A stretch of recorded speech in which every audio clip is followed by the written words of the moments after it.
एक बार फिर से स्वागत है बच्चों आपका। आज जो हमारा टॉपिक है वो है प्रोजेक्टाइल मोशन। प्रोजेक्टाइल मोशन शुरू करने से पहले दो छोटे छोटे दृष्टांत सुन लीजिए। जैसे मान लीजिए आप किसी शादी में गए और बढ़िया बढ़िया खाने की स्टॉल लगी हैं और एक स्टॉल बाजरे की रोटी की है और वहाँ पर भीड़ खड़ी हो, तो आप देखेंगे कि जो लोग कभी भी नहीं खाते होंगे वो भी उस भीड़ में जाएंगे, जो कहेंगे इसमें ऐसा क्या है। तो ये एक जमाना है, उसमें एक भीड़ चाल है, तो वो जरूर खाएंगे सब। ऐसे ही ये इस बात का फायदा उठाते हुए एक बार एक कंपनी है रेड बुल, उसके मालिक ने क्या किया कि उसकी बिक्री जो है रेड बुल की बहुत कम होती थी। तो उसने क्या किया कि उसने उसके डब्बे छपवाए खाली खो के और उनको बाजार में तोड़ फोड़ के कूड़े में सड़कों पर ऐसे करके फिकवा दिया। जब लोगों की निगाह पड़ती है तो लोगों ने कहा अरे जितनी बिकती है, इस प्रकार से ये सोच के साथ अब लोग उसको पीना शुरू करते हैं, सब लोग खरीदते हैं उसको ज़्यादा मात्रा में। तो मेरे इन दोनों दृष्टांत से क्या समझे? इन दोनों दृष्टांतों का मेरा बताने का मतलब यही है कि आप इस वीडियो को पूरी को एंड तक अगर देखेंगे तब उसके बाद मैं गारंटी लूंगा कि एक भी एक छोटा सा भी टॉपिक मिस नहीं होगा प्रोजेक्टाइल का, जो चाहे जेई में एडवांस हो, जेई मेंस हो, नीट हो, चाहे किसी भी एग्जाम के लिए कंपलसरी हो। दृष्टांतों के साथ ही आज हम शुरू करने जा रहे हैं प्रोजेक्टाइल मोशन। और प्रोजेक्टाइल मोशन को समझने से पहले कुछ मोशन की कंडीशन समझ लीजिए। मान लीजिए कोई भी एक पार्टिकल है जो रेस्ट पर है और अगर इसको एक्सेलरेट कर दिया जाए,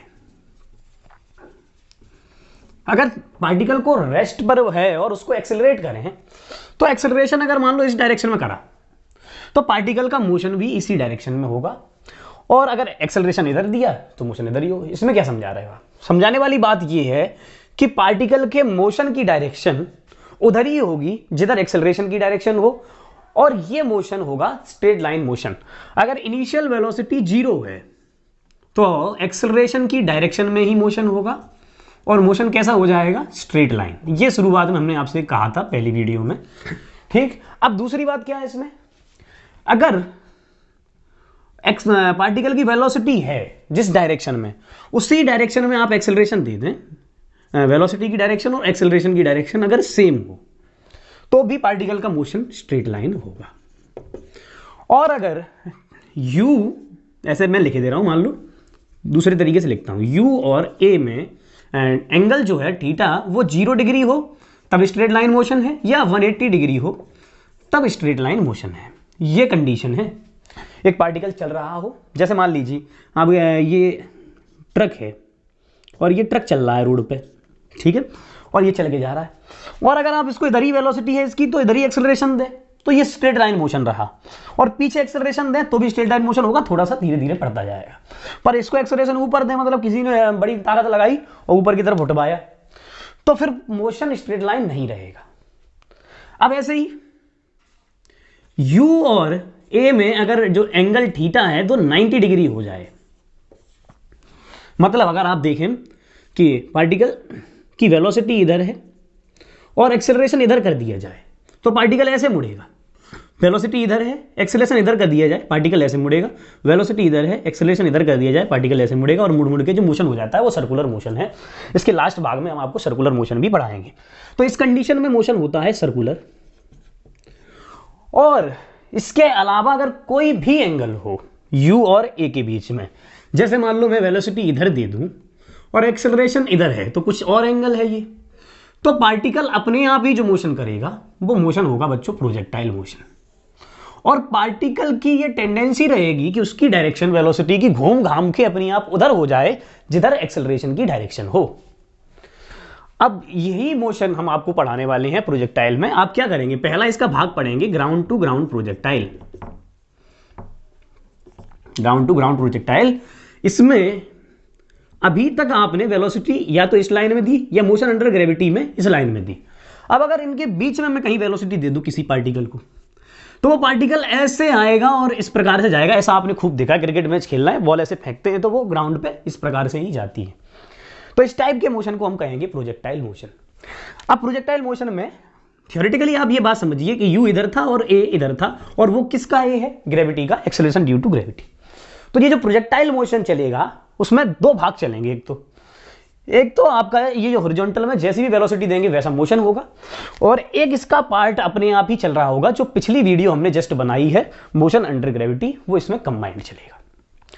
और दूसरी एक वेक्टर के बारे में खास बात बता दूं, मान लो इधर की तरफ 5 न्यूटन का कोई फोर्स लग रहा है, तो इसका अगर ये वाला कंपोनेंट देखा जाए तो जिधर से थीटा एंगल दिया होता है उसको 90 उधर को कॉस के साथ लिखते हैं। तो ऐसे 90 एंगल पे अगर मुझे यहां इसका कंपोनेंट पूछा जाए तो मैं इसको लिखूंगा 5 cos 90, है कि नहीं? तो इसका मतलब cos 90 की वैल्यू 0। तो इस 5 वेक्टर का अपनी परपेंडिकुलर डायरेक्शन में जो इफेक्ट होगा वो 0 मैग्नीट्यूड का होगा। मेरा कहने का मतलब ये है कि कोई भी एक वेक्टर अपने से 90 डिग्री पर कोई इफेक्ट नहीं दिखाता। ये यहां क्यों बता रहा हूं? अब जैसे मैं इस बॉल को या कुछ भी प्रोजेक्टाइल को ऐसे प्रोजेक्ट करूंगा तो इसके दो हिस्से होंगे, एक हॉरिजॉन्टल और एक वर्टिकल। तो हॉरिजॉन्टल वाले को वर्टिकल से मतलब नहीं होगा, वर्टिकल वाले को हॉरिजॉन्टल से कोई मतलब नहीं होगा। इन दोनों में जो सेम चीज हो सकती है वो सेम चीज एक ही होगी, दैट इज टाइम। ये दिमाग में रख के चलिए अभी से। तो मैंने आपको ये बता दिया इतने टाइप के मोशन हो सकते हैं, इसमें ये वाला मोशन प्रोजेक्टाइल मोशन है। तो आज का हमारा जो टॉपिक रहेगा वो ग्राउंड टू ग्राउंड प्रोजेक्टाइल रहेगा आज की वीडियो में। तो पहले ये कंडीशन मोशन की क्या होती हैं, इनका एक स्क्रीनशॉट ले लीजिए। इतने 4 टाइप के मोशंस हम पढ़ते हैं और उनमें आज जो पढ़ने वाले हैं वो प्रोजेक्टाइल मोशन है, जहां U और A के बीच में एंगल 0 से 360 तक या किसी भी एंगल तक, कुछ भी एंगल हो सकता है। बस होगा कौन सा नहीं, इसमें कौन सा नहीं होगा, वो होगा 0 डिग्री, 180 डिग्री एंड 90 डिग्री। इन तीनों को अगर छोड़ दिया जाए तो अगर कोई भी एंगल हो U और A के बीच में, U और A के बीच में, मान लो U और A के बीच में 12 डिग्री, 15 डिग्री, 60 डिग्री या कुछ भी एंगल हो, तो ये मोशन होगा आपका प्रोजेक्टाइल मोशन। ठीक, ये आप समझिए अभी। तो U और A के बीच के एंगल के हिसाब से किस प्रकार के मोशन हो सकते हैं, कितने टाइप के मोशन हैं, उनमें से आज हमारा जो मोशन रहेगा वो प्रोजेक्टाइल होगा, ग्राउंड टू ग्राउंड प्रोजेक्टाइल। एकदम से कॉपी पेन लेके ही बैठेंगे, सारी की सारी बातें लिखते रहेंगे तो हमेशा याद बनी रहेंगी। स्क्रीनशॉट लीजिए, फिर आगे बढ़ते हैं। ग्राउंड टू ग्राउंड प्रोजेक्टाइल को पहली बात आप हमेशा ऐसे ही ध्यान रखेंगे जैसे कि कोऑर्डिनेट ज्योमेट्री चलती है।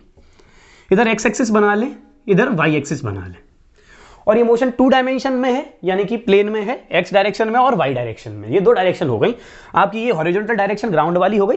जैसे मैं इस ढक्कन को इसको ऐसे फेंक दूं तो आप देखेंगे कि ऐसे ऊपर तक जाएगा और ये आगे तक आएगा। आप मैच खेल रहे हैं और ये ऐसे करके बॉल फेंक रहे हैं, तो बॉल फेंक रहे हैं तो बॉल का भी मोशन ऐसे ही। ठीक, वो एक मैक्सिमम तक जा रहा है और नीचे वापस आ रहा है। तो ऐसे ही मान लो जहां से प्रोजेक्ट किया जा रहा है उसे मोशन अंडर ग्रेविटी में भी मैंने बताया था कि आप उस जगह को ओरिजिन मान के चलें। आप यहां से किसी भी चीज को ऐसे फेंक रहे हैं और उसको यू स्पीड ऐसे आपने दे दी। उसके 2 हिस्से हैं। अगर ये हॉरिजॉन्टल से आपने एंगल थीटा ले रखा है, वो किधर से भी ले सकते हैं पर किताबों में या फिर कहीं पे भी जनरली हॉरिजॉन्टल से एंगल थीटा ले रखा होता है, तो इसीलिए इधर वाले कंपोनेंट को ux और ऊपर वाले कंपोनेंट को uy नाम दे दिया। और ux को लिखा जा रहा है u cos थीटा और uy को लिखा जा रहा है u sin थीटा। ठीक, अब एक बात सोचिए, यहां पर जो वर्टिकल का मतलब समझ रहे हो, ऊपर नीचे ये ग्राउंड वाला ये, और हॉरिजॉन्टल का मतलब आगे पीछे ये। अब इस वर्टिकल में आप देखेंगे अगर आप कोई भी चीज ऐसे ऊपर फेंकती है तो वो नीचे आ रही वापस। क्यों? क्योंकि एक एक्सेलरेशन है धरती की तरफ, वो इसको नीचे की तरफ खींच रहा है, तो एक एक्सेलरेशन हो गया है g नीचे की तरफ, है कि नहीं? वो हर एक बॉडी पर है, चाहे कुछ भी हो, चाहे ढक्कन फेंक लो, चाहे बॉल फेंक लो, चाहे बम फेंक लो, चाहे मुझे उठा के फेंक लो, सबके लिए एक्सेलरेशन किधर है? इधर ही है, जी नीचे को। फेंक मन देना मुझे, देख रहा है? देख, अब ध्यान से सुनिएगा, पर आगे की तरफ कोई एक्सेलरेशन नहीं। आगे की तरफ एक्सेलरेशन कब होता? जब कोई रस्सी बांध के ले जा रहा होता, कोई एक्सटर्नल फोर्स लगा रहा होता या कुछ और। ठीक, हालांकि कुछ चीजों को हम नेग्लेक्ट करके चल रहे हैं। बॉल आगे की तरफ भी जा रही हुई तो हो सकता है थोड़ी बहुत हवा हो जो उसको रोक रही हो, पर ये सब अभी हम कंसीडर नहीं करते फिजिक्स में। ठीक, तो अभी जो हॉरिजॉन्टल में है वो u cos थीटा है और वर्टिकल में जो है वो u sin थीटा है। तो हॉरिजॉन्टल वाले में और वर्टिकल वाले में एक दूसरे में कोई प्रभाव ही नहीं रहेगा, ना इसका इधर ना इसका इधर। ये भी हम आपको शुरू में ही बता चुके हैं। मैंने कहा कि एक वेक्टर का उसके 90 पर कोई इफेक्ट नहीं होता, बस इनमें जो कॉमन चीज हो सकती है वो है टाइम। तो हॉरिजॉन्टल में तो कोई एक्सेलरेशन नहीं, वर्टिकल वाला एक्सेलरेशन धीरे धीरे यू वाई को घटाता जाएगा और ये पार्टिकल यू वाई घटता जा रहा है तो एक बार मैक्सिमम तक पहुंचेगा। थोड़ा सा और सिमेट्रिक बनाता हूं। ठीक, मैक्सिमम तक पहुंचेगा। अब यहां पे मान लो वो मैक्सिमम पे आया इस जगह पे,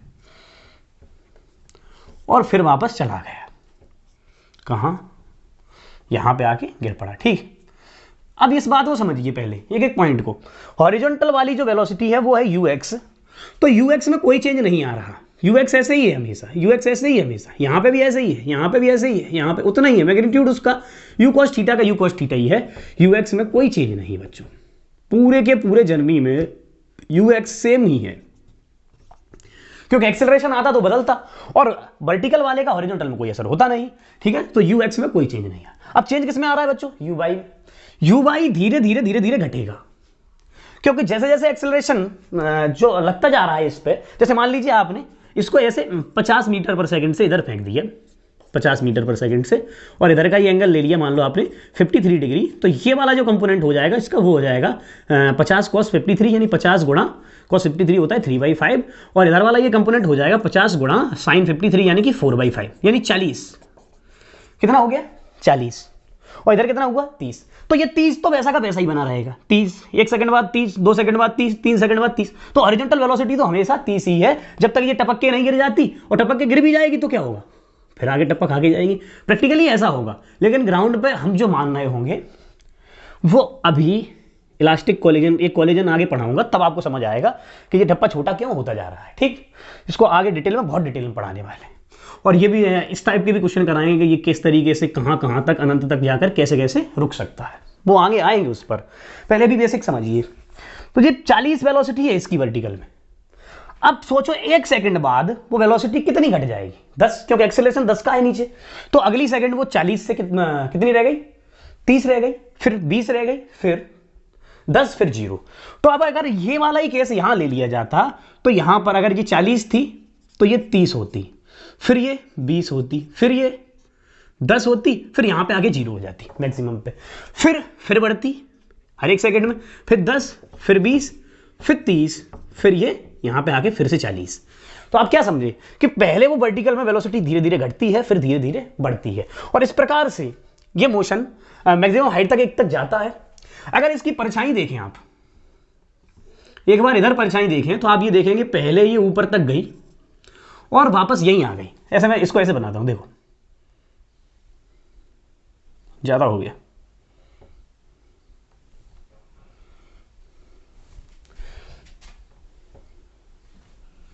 समझ आया।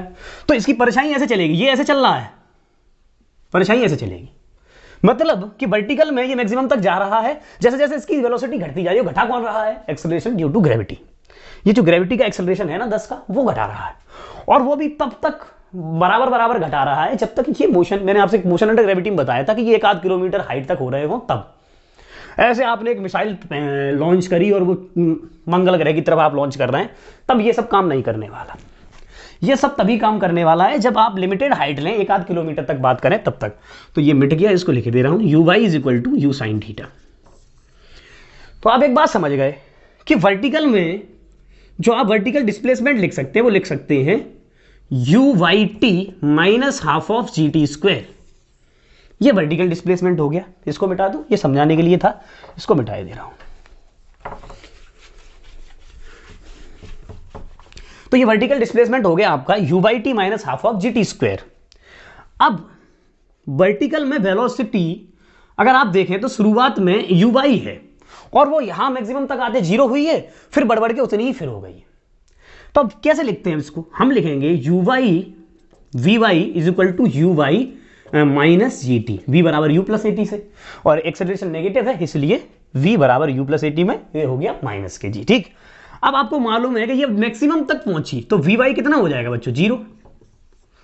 अब देखिए vy अगर 0 हुआ है और uy कितना था आपका, u sin theta minus gt, तो फिर आप इसे ऐसे भी लिख सकते हैं u sin theta by g that is equal to t। मतलब ये कौन सा टाइम हुआ बच्चों, ये टाइम हुआ जब ये बॉल यहां से यहां पहुंच गया, ये प्रोजेक्टाइल यहां से यहां पहुंच गया, मैक्सिमम तक पहुंच गया है। इतने समय में ये मैक्सिमम तक पहुंचा, उतने समय में ये इतना आगे बढ़ गया, और आगे बढ़ाने वाला कौन, हॉरिजॉन्टल कंपोनेंट, ऊपर तक ले जाने वाला कौन, वर्टिकल। तो ये दोनों ही अपनी तरफ ऐसे ऐसे खींचते जा रहे हैं और ये यहां पहुंचता जा रहा है, फिर धीरे धीरे ये वर्टिकल वाला ये नीचे को खींच रहा है क्योंकि ग्रेविटी अपना प्रभाव दिखाई रही है। और इस प्रकार से ये मोशन आगे की तरफ चलता जा रहा है। आगे को कौन खींचता जा रहा है, एक्स कंपोनेंट, और इसीलिए वो टप्पा खा के आगे आगे आगे जाता जाएगा क्योंकि एक्स कंपोनेंट में कोई चेंज आ नहीं रहा। हालांकि कुछ समय बाद रुक जाएगा वो इसीलिए क्योंकि ग्राउंड में फ्रिक्शन लगेगा, वो अलग बात है, वो आगे करने वाले हैं। तो टी की वैल्यू हो गई यू साइन थीटा बाई जी। ये आपका आ गया वर्टिकल कंपोनेंट। टाइम का मतलब टाइम यहां तक पहुंच गया। आप गौर कीजिए, जितने समय में ये यहां पहुंचेगा उतने समय में वापस आएगा ना प्रोजेक्टाइल। ऐसा हमने आपको जब मोशन अंडर ग्रेविटी बताया था, तो जितना टाइम सिमेट्रिकली ऊपर जाने में उतना ही नीचे आने में, अभी प्रूफ के साथ भी देख लेंगे। तो देखो ये जितने समय में ये ऊपर गया यू साइन थीटा बाई जी, ये T1, और उतने ही समय में वापस नीचे आ गया यू साइन थीटा बाई जी में, और ये हो गया T2। तो टोटल टाइम यहां से यहां तक का जो प्रोजेक्टाइल को लगा वो T is equal to T1 plus T2, और इसी को कहते हैं टाइम ऑफ फ्लाइट। इसे क्या कहते हैं, टाइम ऑफ फ्लाइट। और इसकी वैल्यू आ गई बच्चों u sine theta by g, u sine theta by g यानी कि 2u साइन थीटा बाई जी। ये हो गया आपका टाइम ऑफ फ्लाइट। अब आप सोचिए वर्टिकल डिस्प्लेसमेंट मैक्सिमम कौन सा है, यही तो है, इसे मैक्सिमम हाइट कहते हैं प्रोजेक्टाइल की। ये वर्टिकल मैक्सिमम डिस्प्लेसमेंट। अब इसे कैसे निकालें, अब इस y को ऐसे h ही लिख दो, h मैक्स, क्योंकि ये वर्टिकल मैक्सिमम डिस्प्लेसमेंट है बच्चों। और वो मैक्सिमम डिस्प्लेसमेंट तब है जब टाइम कितना लग रहा है, आधे भाग का u साइन थीटा बाई जी, बाद में वापस लौटने का 2u साइन थीटा बाई। अगर आपने टोटल टाइम लगा दिया तो यहां से वापस वहीं आ गए तो जीरो आ जाएगा डिस्प्लेसमेंट। अब देखो h मैक्स की वैल्यू कैसे निकालते हैं। ये हो गया यू वाई यानी कि यू साइन थीटा, और t ऊपर तक जाने का उसे हम लिख लेंगे U sine theta by G minus half G T square यानी कि U sine theta by G का होल स्क्वायर। और अगर आप इसको सॉल्व करें तो ये हो गया आपका you square sine square theta by g, और ये हो गया you square sine square theta by ji square से एक जी से यहां वाला नीचे एक वाला जी काट देंगे तो ये हो जाएगा you square sine square theta by 2g बराबर एच मैक्स। मतलब अगर आप एक बात सोचें तो ये आधा भाग इसका घट गया, तो जो मैक्सिमम हाइट बचेगी आपकी वो बचेगी you square sine square theta by 2g, या फिर आप ऐसे भी लिख सकते हैं you Y square by 2g। याद करो मैक्सिमम हाइट के लिए जो मोशन अंडर ग्रेविटी में मैक्सिमम हाइट बताई थी वो भी मैंने बताई थी यू स्क्वायर बाई 2g, पर उसमें टोटल जो यू था वो वर्टिकल में ही था। ऐसे आप एक बॉल को फेंके 20 मीटर पर सेकंड से ऊपर फेंके, ऐसे किसी भी बॉल को 20 मीटर पर सेकंड से आपने ऊपर फेंक दिया तो मैक्सिमम हाइट कितनी अटेन करेगी ये पूछा जाए तो आप ऐसे ही लिखेंगे 20 का स्क्वायर बट्टे 2g यानी कि 400 बट्टे 20 मीटर। अब ये जो आपको मैंने बात बताई है और ये फॉर्मूला सेम ही है, बस ये u की जगह पर ये क्या हो गया है यू वाई, क्योंकि मैक्सिमम तक कौन खिंचा रहा है इसको, y वर्टिकल कंपोनेंट। तो आप फॉर्मूला हमेशा ऐसे ही याद रखें you Y square by 2g, और यू वाई प्रोजेक्टाइल के केस में क्या हो गया है यू साइन थीटा हो गया है। बस यहाँ यू साइन थीटा लग दिया करें तो वो होल स्क्वायर हो जाया करेगा। तो फॉर्मूले आपको ऐसे ही ध्यान रखने। अब देखो टाइम ऑफ फ्लाइट का फॉर्मूला, अगर केवल ग्राउंड मोशन अंडर ग्रेविटी होता तो मैंने बताया था वो टाइम ऑफ फ्लाइट जो आता है वो आता है 2u बाई जी, और यहां पर भी जो टाइम ऑफ फ्लाइट है वो 2u वाई बाई जी है। तो आप हमेशा टाइम ऑफ फ्लाइट के फॉर्मूले को ऐसे ही ध्यान रखें कि वो है 2u वाई बाई जी, क्योंकि अब वो अकेला मोशन अंडर ग्रेविटी होगा तो आप इसे 2u वाई बाई जी की जगह 2u बाई जी रख लेंगे, और केवल या तो यही ध्यान रखो कि वर्टिकल में कितनी वेलोसिटी है टाइम ऑफ फ्लाइट उसी के अकॉर्डिंग निकलता है। अब एक बात समझिए, मान लो यहां से यहां जैसे इस सवाल के द्वारा जो मैंने अभी बताया था कि हॉरिजॉन्टल में वर्टिकल में इसकी वेलोसिटी 40 रह गई थी, उस 40 वेलोसिटी के हिसाब से ये वर्टिकल में यहां मैक्सिमम तक पहुंचा है। पूरा ध्यान रखना एकदम से, बिल्कुल भी एकदम भी अगर तुमने निगाह हटा दी और नीचे वाली जो वीडियो सजेशन में आ रही है उस पर ध्यान चला गया फिर ये समझ नहीं आएगा भाई साहब। तो पूरा ध्यान यही रखेंगे, जो भी आप कर रहे हो उसे हटाइए, बड़ा ध्यान यही लाइए। मैंने क्या कहा कि मान लो कि इधर वाली वेलोसिटी जो अभी रही थी वो 40 रही थी, तो 40 से वो धीरे धीरे 1 सेकंड में घट के 30, 20, 10 और 0, तो इसमें यहां से यहां तक जाने में 4 सेकंड लग गए और 4 सेकंड वापस आने में लग गए। तो टोटल कितने सेकंड लगे यहां से यहां तक 8 सेकंड। तो जितने समय में ये वर्टिकल में ऊपर तक गया और नीचे तक आया होगा उतने ही समय में ये वाला कंपोनेंट इसको यहां खींच के ले आया होगा। जितने समय में ये यहां तक गया उतने समय में ये आगे तक आ गया, और जब आगे तक आ गया है तो इसी टाइम में अगर आप हॉरिजॉन्टल डिस्प्लेसमेंट देखें तो हॉरिजॉन्टल डिस्प्लेसमेंट x को आप लिख सकते हैं हॉरिजॉन्टल वेलोसिटी यानी कि ux, और टोटल टाइम ऑफ फ्लाइट, क्योंकि जितने टाइम में ये यहां तक पहुंचा है उतने टाइम में ये यहां आ गया है। ठीक है, तो अब समझिए हॉरिजॉन्टल में कोई एक्सेलरेशन नहीं, तो सीधे सीधे डिस्प्लेसमेंट को लिखा जा सकता है वेलोसिटी इनटू टाइम, और टाइम ऑफ फ्लाइट क्या है t। तो आप चाहो तो ऐसे एस रेंज कहते हैं इस हॉरिजॉन्टल डिस्प्लेसमेंट को, ये वाली जो पूरी वैल्यू है ना इसे रेंज कहते हैं, और रेंज जो आपकी हो जाती है वो हो जाती है u cos theta multiply by time of flight, और टाइम ऑफ फ्लाइट की वैल्यू है 2u sin theta by g, 2u sin theta by g, और ये हो गया u square 2 sin theta cos theta by g, और ये वैल्यू कितनी है बच्चों, ये वैल्यू है आपकी sin 2 theta, 2 sin theta cos theta को sin 2 थीटा लिख लेते हैं, और रेंज जो आ जाती है वो आ जाती है u square sin 2 theta by g. आप तो भी इसे ऐसे याद नहीं रखेंगे क्योंकि t जो होता है बच्चों वो क्या होता है 2u बाई जी, तो x को आप लिखेंगे ux multiply 2u by g, तो आप x यानी कि रेंज, तो रेंज के फॉर्मूले को ऐसे याद रखें 2ux u बाई जी। क्यों रखवा रहा हूं, आगे बहुत काम में आने वाले हैं, इस प्रकार से फॉर्मूले याद रखेंगे तो वो सब प्रोजेक्टाइल में एक से ही लगेंगे, आपको अलग अलग नहीं लगेंगे, चाहे ग्राउंड टू ग्राउंड प्रोजेक्टाइल हो, हाइट टू ग्राउंड प्रोजेक्टाइल हो, प्रोजेक्टाइल होना इंक्लाइंड प्लेन हो, इस तरीके से ये सारे फॉर्मूले एक से लग सकते हैं। तो मेरे हिसाब से आप फॉर्मूला ये याद रखेंगे, ये याद रखेंगे और ये याद रखेंगे, बस फिर आपको कोई भी अलग फॉर्मूला याद रखने की आवश्यकता नहीं पड़ेगी। तो ये ग्राउंड टू ग्राउंड प्रोजेक्टाइल में 3 प्रकार के ऐसे केस हो गए जिनमें मैक्सिमम हाइट प्रोजेक्टाइल की क्या हो सकती है, टाइम ऑफ फ्लाइट क्या हो सकती है, रेंज क्या हो सकती है। अब जेईई नीट वाले इस प्रकार इन फॉर्मूले पे तो क्वेश्चन पूछेंगे नहीं, तो पहले छोटी छोटी बातें यहाँ पे भी नोट कर लो, फिर आगे आते हैं कि किस बात पे कैसे कैसे क्वेश्चन बन सकते हैं। स्क्रीनशॉट लीजिए, लिखते जाइए, फिर आगे आते हैं। चलिए एक छोटा सा प्रोजेक्टाइल का चित्र बनाता हूँ, फिर आप उसमें कुछ चीज़ों को बताइएगा। जैसे मान लो मैंने आपके सामने एक ये ऐसा बना दिया है, 2 प्रोजेक्टाइल एक ही जगह से फेंके जा रहे हैं और एक ही जगह जाके गिरते हैं। क्या इनके एंगल ऑफ प्रोजेक्शन पे कमेंट कर सकते हो? हाँ सर, कमेंट तो बहुत अच्छी कर लेंगे हम। Nice pic, looking awesome, looking nice bro. चलिए वो कमेंट की बात नहीं करी जा रही, यहाँ कुछ और कमेंट है। जैसे मैं कहूँ कि जब रेंज बराबर आ जाए तब ये जो एंगल ऑफ प्रोजेक्शन है θ1 मान लो, एक प्रोजेक्टाइल का, इस वाले का θ1 और इस वाले का ये एंगल मान लो θ2।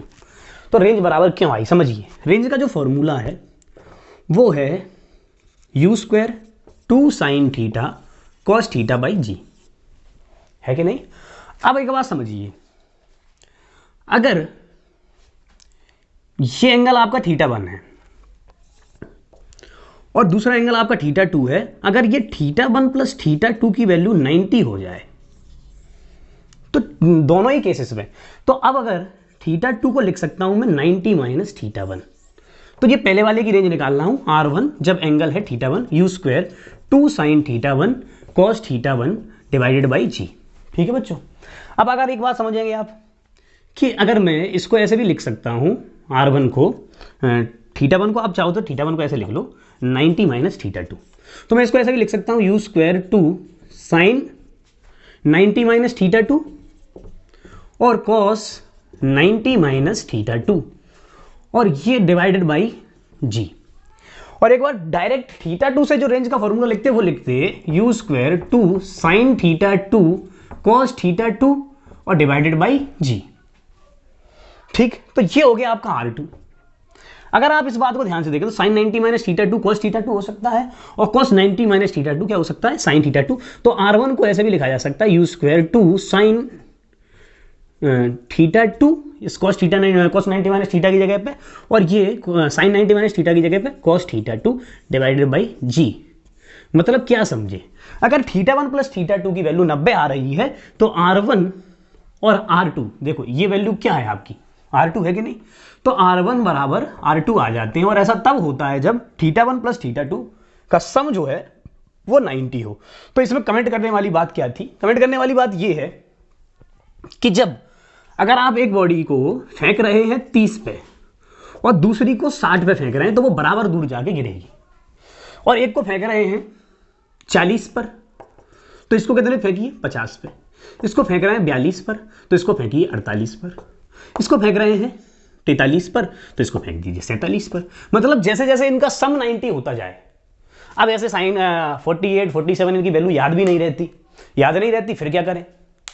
फिर आप ये समझ लीजिए सवाल जरूर ऐसा दिया होगा, वैल्यू याद ना हो तो, कि इनके सम 90 बैठ रहे हों, तो अपने आप डायरेक्ट कह सकते हैं रेंज इक्वल है। दूसरी बात और समझिएगा, अब ऐसा केस आ जाए तो क्या करें? मान लो एक एंगल है आपका θ1 की वैल्यू जो है वो है 42, और दूसरी तरफ θ2 जो है वो है 49। अब बताओ किस में रेंज ज्यादा होगी? ऐसे सवाल आ गया। अब आप ये सोचिए, ये इन दोनों का सम 90 नहीं है, ये कितना हो गया, 9 2 11 91 हो गया। अब क्या करें? अब जब ऐसे केसेस आ जाएं तो आप ये देखें कि थीटा मैक्सिमम कहां मिलता है। थीटा मैक्सिमम मतलब रेंज कहां मैक्सिमम मिलती है, किस थीटा पर रेंज मैक्सिमम हो सकती है। और ये फॉर्मूला आपके पास जो है R बराबर u square two sine theta cos theta, मतलब sine two theta divided by g. तो रेंज तब मैक्सिमम हो सकती है जब साइन टू थीटा की वैल्यू मैक्सिमम हो, क्योंकि आप यू फिक्स है। क्यों? क्योंकि तुम्हारे पास एक ताकत फिक्स है, जिस ताकत से आप बॉल को या किसी भी प्रोजेक्टाइल को फेंक रहे हैं, तो ताकत फिक्स है। और ग्रेविटेशन कांस्टेंट जी की वैल्यू फिक्स है, ग्रेविटेशन कांस्टेंट नहीं, motion acceleration due to gravity, ये भी फिक्स है और यू भी फिक्स है। तो बदल क्या रहा है? आप एक बॉल को 10 की स्पीड से एक बार 30 पे फेंक रहे हैं, 20 पे फेंक रहे हैं, 40 पे फेंक रहे हैं, 90 पे फेंक रहे हैं ऊपर, मतलब तो इसके बीच में आप कहीं भी फेंक रहे हैं। इस सब केस में मैक्सिमम रेंज तब आती है जब ये थीटा साइन थीटा की वैल्यू मैक्सिमम हो, और ये साइन टू थीटा की मैक्सिमम वैल्यू जो आएगी वो 1 आएगी। साइन टू थीटा मैक्सिमम कब होता है? साइन की वैल्यू मैक्सिमम कब होती है? जब एंगल कितना हुआ, एंगल कितना भी हो, साइन टू थीटा की या साइन थीटा की मैक्सिमम वैल्यू 1 होती है। चाहो तो आप इसको डिफरेंशिएट कर दो dr बाई डी थीटा के रिस्पेक्ट में, तो यू स्क्वायर बाई जी तो कांस्टेंट है, और साइन टू थीटा का डिफरेंशिएशन क्या हो जाएगा, cos टू थीटा मल्टीप्लाई 2, और इसको 0 के बराबर कर देंगे। 0 के बराबर कर देंगे तो cos टू, ये पूरी वैल्यू 0 में चली जाएगी, तो cos टू थीटा बराबर क्या हो जाएगा, 0। तो cos टू थीटा 0 कब होता है? cos की वैल्यू 0 होती है जब एंगल कितना हो, 90 हो। तो टू थीटा कितना हो गया आपका, 90 डिग्री, तो थीटा की वैल्यू कितनी आ गई, 45 डिग्री। या फिर सीधे कह दीजिए साइन टू थीटा की मैक्सिमम वैल्यू कब कितनी आती है, 1।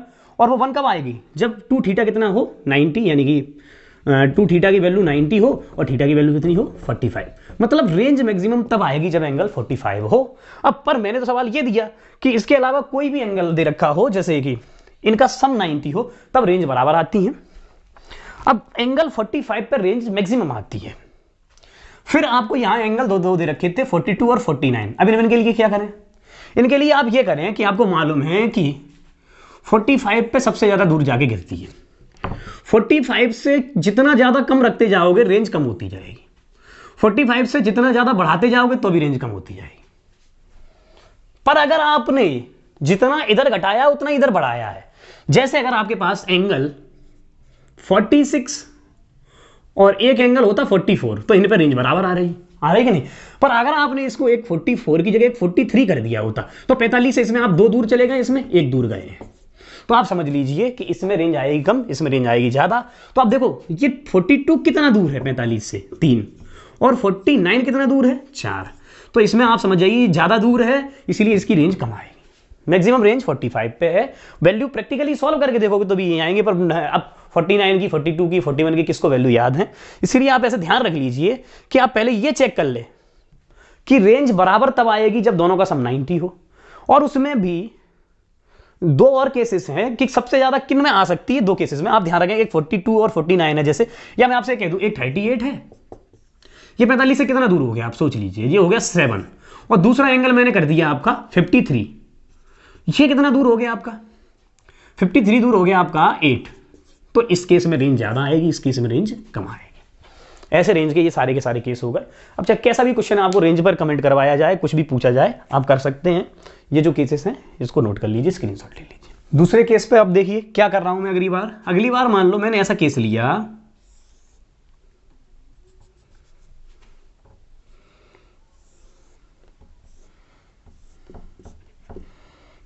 ये इस बार क्या दिखाई दे रहा है आपको, मैक्सिमम हाइट सेम दिखाई दे रही है कि नहीं बच्चों?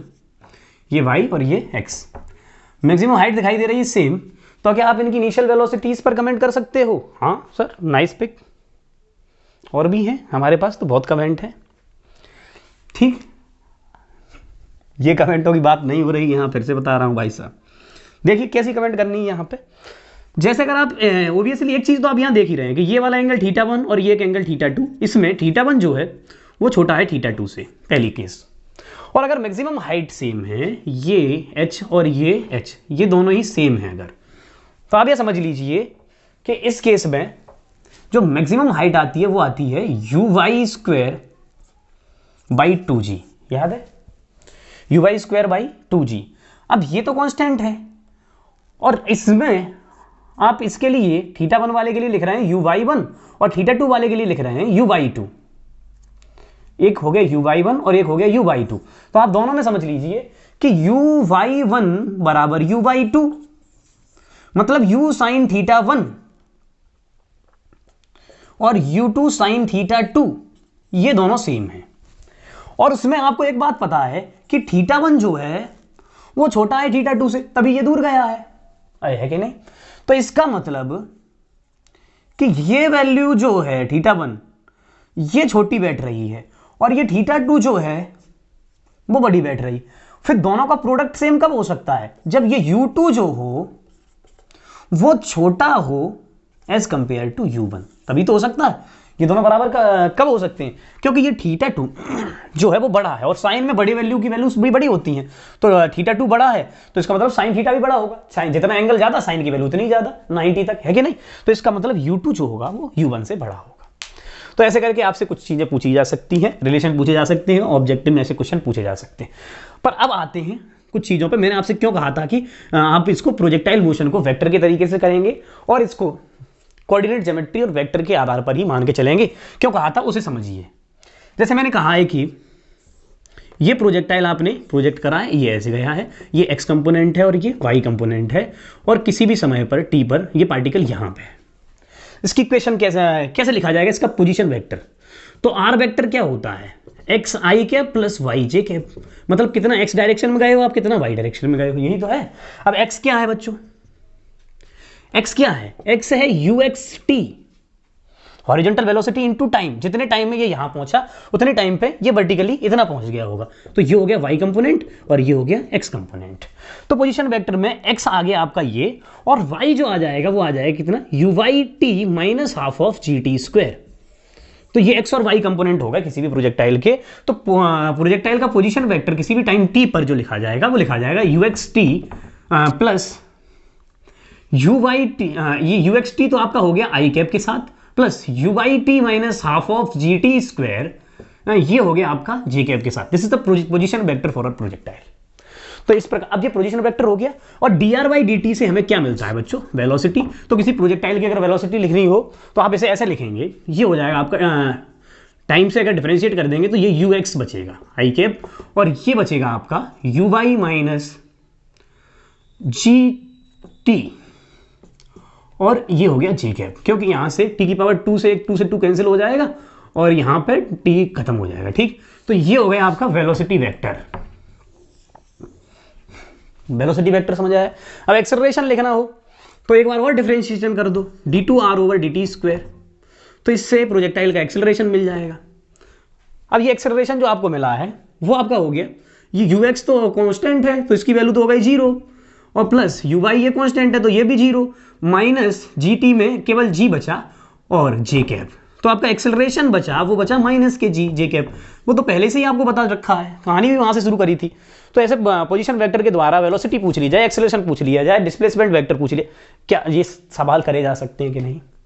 अब सवाल कैसे आएंगे उसे समझने की कोशिश करिए। जैसे मान लो मैंने कहा आपसे कि एक प्रोजेक्टाइल है, यहां से फेंका गया 53 डिग्री के एंगल पर, ठीक है, और 50 मीटर पर सेकंड पे। जैसे 50 मीटर पर सेकंड यहां लिख लो, 53 डिग्री यहां लिख लो, ठीक है। और ये ऐसे करके चल के गया। मैं आपसे सवाल पूछूंगा, बताइए t बराबर 3 सेकंड पर इनिशियल पोजीशन से डिस्प्लेसमेंट कितना हो चुका होगा? इनिशियल पोजीशन से डिस्प्लेसमेंट कितना हो चुका होगा ये बताइए। 3 सेकंड पर 53 डिग्री पर प्रोजेक्टाइल फेंका गया, 50 की वेलोसिटी है इसके पास। फिर मुझे क्या पता होना चाहिए बच्चों, एक्स कंपोनेंट और वाई कंपोनेंट, यानी कि एक्स में कहां पहुंच गया है और वाई में कहां पहुंच गया है, तो ये पता होना चाहिए। और कोऑर्डिनेट ज्योमेट्री और वेक्टर का एक कॉम्बिनेशन मिला जुला आपको आता हो तो ये कोई टफ क्वेश्चन नहीं तो आप बहुत समय लगाएंगे तब ये कर पाएंगे। कैसे, स्क्रीनशॉट लीजिए, इसको एक बार मिटाइए, फिर यहां आपको इसको समझाता हूं। तो जैसा मैंने कहा है कि यहां से 3 सेकंड बाद बताइए, तो 3 सेकंड बाद अगर आप पोजीशन वेक्टर देखें बच्चों, तो इनिशियल पोजीशन जहां से मैंने कहा है ओरिजिन मान लिए, तो ये 0,0 हो गया। तो आर वेक्टर को लिखो uxt, तो 3 सेकंड बाद ux कितना है बच्चों, ux हो गया 50 और cos 53 यानी कि 3/5, और ऐसे ये हो गया 50 गुणा 4/5 यानी कि ये 40 और ये 30। तो ux है आपके पास 30 और uy कितना है बच्चों, uy है आपके पास 40। इन दोनों का इस्तेमाल कर लीजिए, आर वेक्टर लिख दीजिए, पोजीशन वेक्टर लिख दीजिए। तो कैसे लिखेंगे, 3 सेकंड बाद ये हो जाएगा uxt यानी कि 30 × 3 i कैप प्लस का चिन्ह ut यानी uyt यानी कि 40 × 3 माइनस हाफ ऑफ g यानी कि 10 t स्क्वायर यानी कि 9, और ये क्या होगा आपके पास j कैप। तो ये आर वेक्टर जो आपका लिख गया वो लिख गया 90 i कैप, और ये 120 माइनस 45, तो 120 माइनस 45 कितना हो गया बच्चों, ये हो गया आपका 80 75, ये हो गया आपका 75 j कैप। ये आर वेक्टर आ गया है कि नहीं। अब आप समझ जाइए कहां से शुरू हुआ है, 0,0 से, और कहां पहुंच गए हो 90,75 पर। बताइए, मतलब ऐसा प्रोजेक्टाइल है कि यहां से कहीं y की वैल्यू 90 और x की वैल्यू 75 पर आप पहुंच गए हैं। यहां 90,75 कोऑर्डिनेट है और यहां के कोऑर्डिनेट 0,0 है। बताओ, यही तो डिस्प्लेसमेंट पूछा गया है। निकाला जा सकता है, नहीं निकाला जा सकता, बिल्कुल आराम से। कैसे, बस केवल डिस्टेंस फॉर्मूला लगा दीजिए, 90 - 0 का होल स्क्वायर प्लस 75 - 0 का होल स्क्वायर और पूरे का under root, that is displacement यानी कि आर वेक्टर का मैग्नीट्यूड। आप चाहो तो मैग्नीट्यूड लिखने का यही तो तरीका होता है, under root of a square plus b square, होता है कि नहीं होता। तो इस प्रकार से प्रोजेक्टाइल में कहां पहुंच गए हो, कैसे पहुंच गए हो, ये तभी ढंग से समझ आ जाता है जब आप वेक्टर को सही से इस्तेमाल करें और कोऑर्डिनेट ज्योमेट्री का यूज करते जाएं। अब बताओ इसमें क्या पूछना था आपको, कुछ भी पूछा जाए 1 सेकंड में आप बता सकते हैं तुरंत, क्योंकि पोजीशन वेक्टर आपको लिखना आता है। किसी भी समय पर आपसे पूछा जाए पार्टिकल कहां होगा, बताया जा सकता है, नहीं बताया जा सकता। अब इसमें जो कैलकुलेट करना कठिन है जिस चीज को, वो है डिस्टेंस कैलकुलेट करना, क्योंकि यहां से लेके यहां तक आप डिस्प्लेसमेंट तो निकाल पाए, लेकिन पाथ ये वाला है ये, तो इसका डिस्टेंस कैलकुलेट करना थोड़ा सा ज्यादा टफ है। हालांकि इतना ज्यादा में पूछा जाता नहीं, लेकिन पूछा भी जाए तो आप ऐसे समझ लीजिए कि जो आप डिस्टेंस निकालेंगे वो निकालेंगे x की वैल्यू या फिर डिस्टेंस की value integration of mod of v dt से, और डिस्प्लेसमेंट निकालते हैं v dt से। v dt का इंटीग्रेशन आपको ये डिस्प्लेसमेंट मिलेगा इससे, और यहां से आपको डिस्टेंस मिलेगा। फिर देखो कैसे करेंगे, अब ये आया ना आपके पास, ये वेलोसिटी वेक्टर है, ये है कि नहीं वेलोसिटी वेक्टर। अब इसका मैग्नीट्यूड लिखेंगे, मैग्नीट्यूड क्या होगा इसका, under root of ux square plus uy minus gt का होल स्क्वायर, ये हो गया इसका अंडर रूट, और dt इंटीग्रेट कर देंगे जिस समय से जिस समय तक आपको डिस्प्लेसमेंट पूछा जाएगा, और इसका इंटीग्रेशन आपको 12th में जाके पढ़ने को मिलेगा, under root of a square plus x square के नाम से। A square plus x square type integration है, क्योंकि ये कांस्टेंट वैल्यू और ये टाइम के साथ वेरी कर रही है, तो तब जाकर के आप डिस्टेंस कैलकुलेट कर पाएंगे जब 12th का इंटीग्रेशन और ढंग से पढ़ लेंगे तब। इसलिए डिस्प्लेसमेंट में भी क्वेश्चन पूछा जाए तो भी काफी टफ हो रहा है, ऐसा बिल्कुल हल्का नहीं है। जैसे मैं फॉर्मूले बेस्ड कराता क्लास में, आप 11th लेवल पर एनसीईआरटी लेवल पर फॉर्मूले बेस्ड जैसे पूछे जाते हैं उससे काफी हद तक सही है। पूरे के पूरे को ये है असली कंसेप्ट, इस प्रकार से क्वेश्चन जेईई में आपसे पूछे जा सकते हैं। तो इसीलिए एक स्क्रीनशॉट लीजिए और इस टाइप के क्वेश्चनों को ट्राई कीजिए, खुद क्वेश्चन बनाइए। अगली बार 37 पे ले लीजिए, 45 पे ले लीजिए, और 5 सेकंड बाद कहां होगा, 4 सेकंड बाद कहां होगा, ये आप वेरीफाई कर करके देखिए। चलिए आगे बढ़ते हैं। जो प्रोजेक्टाइल का मैंने वेक्टर फॉर्म आपको बताया है, उस वेक्टर फॉर्म से क्वेश्चन कैसे बना सकते हैं। जैसे मान लीजिए मैंने आपके सामने वेलोसिटी वेक्टर को लिख दिया 40i plus 30 minus 10t j cap. क्या लिखा है समझिए, यही जो वेलोसिटी वेक्टर आपको लिख के दिखाया था जैसे प्रोजेक्टाइल के केस में, वो वेलोसिटी वेक्टर क्या था आपका, u x i cap plus u y minus G T J cap. बताओ ये इसके जैसा है कि नहीं? तो इसमें आप ये समझ जाइए कि ये क्या है, वेलोसिटी अलोंग एक्स डायरेक्शन, यानी ये यू एक्स है 40, और ऐसे इसे समझ जाइए ये है 30 माइनस 10t, ये यू वाई है कि नहीं? अब आप समझ जाइए कि यू एक्स और यू वाई, आपको ये दो वेलोसिटीज मिल गई, यू वाई माइनस जी टी, तो ये यू वाई यानी वी वाई कह सकते हैं इसको, वी वाई मतलब यू वाई माइनस जी टी। इन दोनों से अब इस पर कुछ क्वेश्चन पूछ लिया, आपको वेलोसिटी वेक्टर ऐसे दे दिया, आपसे कहा बताओ डिस्प्लेसमेंट वेक्टर क्या होगा, या आपसे कह दिया जाए इस प्रोजेक्टाइल का एंगल ऑफ प्रोजेक्शन क्या होगा, रेंज क्या होगी, टाइम ऑफ फ्लाइट क्या होगी, सब कुछ इसमें एक छोटी सी इक्वेशन लेके सब कुछ पूछ सकता है। देखो सब कुछ निकाल के दिखाता हूं, तब आपको बातें क्लियर होती जाएंगी। आपको यू एक्स पता चल गया और यू वाई पता चल गया, ये 30 है, U Y minus ji T that is V Y, होता है कि नहीं होता? तो आपको यू वाई पता चल गया, ये 30 है, ठीक है। अब देखो क्या करेंगे, क्योंकि जी की वैल्यू 10 है तो ये 10 भी लिख दिया, ऐसे कंपेयर करके आप देख सकते हैं। अब ऐसे यहां से अब मैंने आपसे पूछा जाए बताओ इसकी रेंज क्या होगी और कितने एंगल पे फेंका गया होगा, तो आप खुद सोच लीजिए। ये कंपोनेंट आ गया आपका यू एक्स और ये कंपोनेंट आ गया आपके पास यू वाई, तो आपके पास मैक्सिमम हाइट का फॉर्मूला मैंने लिखा था U Y square by 2g, time of flight का फॉर्मूला लिखा था 2u by by G, range का फॉर्मूला लिखा था 2ux यू वाई बाई जी। बताओ सब कुछ है कि नहीं हमारे पास? तो इसीलिए मैंने आपसे कहा था शुरुआत में फॉर्मूले ऐसे याद रखें, ऐसी इक्वेशन देके इस प्रकार से पूछ ले, नॉर्मल इंसान क्या करेगा, सोचता ही रहेगा कि इसमें क्या करना है, ये प्रोजेक्टाइल लग कहां से रहा है। प्रोजेक्टाइल सब तभी नहीं है जब भाई साहब किसी एंगल पे फेंक दिया बॉल को, ये एंगल दे दिया, रेंज बताइए, ये बताइए, इस प्रकार के सवाल थोड़ी पूछने वाले। देखिए अब यू वाई आपको मालूम है, U Y that is equal to 30, तो आप इसमें लिखेंगे 30 का स्क्वायर यानी कि 900 डिवाइडेड बाई 20, 900/20, ये मैक्सिमम हाइट आ गई इस प्रोजेक्टाइल की यानी कि 45 मीटर, और इसमें टाइम ऑफ फ्लाइट जो आ जाएगा 2u यानी कि 60/10 यानी कि 6 सेकेंड आ गया, और ऐसे ही रेंज जो आ जाएगी वो आ जाएगी 2 मल्टीप्लाई यू एक्स कितना है आपके पास 40 और 30/10 यानी कि ये हो गया आपका 240 मीटर, ठीक है। तो ऐसे रेंज भी आ गई, टाइम ऑफ फ्लाइट भी आ गया, मैक्सिमम हाइट आ गई, किसी भी समय पे पूछ लेता कहां पहुंच रहा है वो भी हम कर सकते थे। जैसे मैंने पूछा होता आपको, मान लो बताओ 3 सेकंड पर पार्टिकल कहां है, समय 3 सेकंड पर पार्टिकल कहां है, आपको मालूम है कि इसका पोजीशन वेक्टर जो लिखा जाएगा r vector that is equal to u x t plus half ये u y t minus half of g T square, इसी तो लिखते हैं बच्चों पोजीशन वेक्टर, ये जे कैप की तरफ है और ये आई कैप की तरफ, और आप कितने समय पे पूछ रहे हो 3 सेकंड बाद, तो वही वाला जो पिछला वाला बताया था वैसा ही हो गया। तो यू एक्स आपके पास है 40 × 3 आई कैप, और ऐसे ये हो जाएगा आपके पास यू वाई यानी कि 30 और गुणा 3 1/2 10 और 9, और ये हो गया आपके पास जी कैप। तो देख लीजिए ये कितना हो गया 120 आई और 90 45 और 90 माइनस 45 यानी कि 45 जे। बताओ ये आर वेक्टर आ गया, मतलब इसका मैग्नीट्यूड निकाल लो। तो आप प्रोजेक्टाइल कहां से प्रोजेक्ट करते हैं, ओरिजिन से 0,0 से, और कहां पहुंच गए हैं 3 सेकंड बाद 120,45। तो बता सकते हैं कि कितना मैग्नीट्यूड होगा, क्यों नहीं, डिस्टेंस फॉर्मूला लगा दीजिए, यानी कि जो डिस्प्लेसमेंट यानी मैग्नीट्यूड होगा आर का वो होगा √ऑफ 120 का स्क्वायर प्लस 45 का स्क्वायर, ऐसे आप लिख सकते हैं। बताइए प्रोजेक्टाइल में अब इसके बाद हम आपको पढ़ाएंगे अगले वाले केसेस में इक्वेशन ऑफ ट्रेजेक्ट्री, फिर ग्राउंड टू ग्राउंड प्रोजेक्टाइल के बाद height to ground projectile, inclined plane पर प्रोजेक्टाइल, इस प्रकार से प्रोजेक्टाइल आपको पढ़ाने वाले हैं।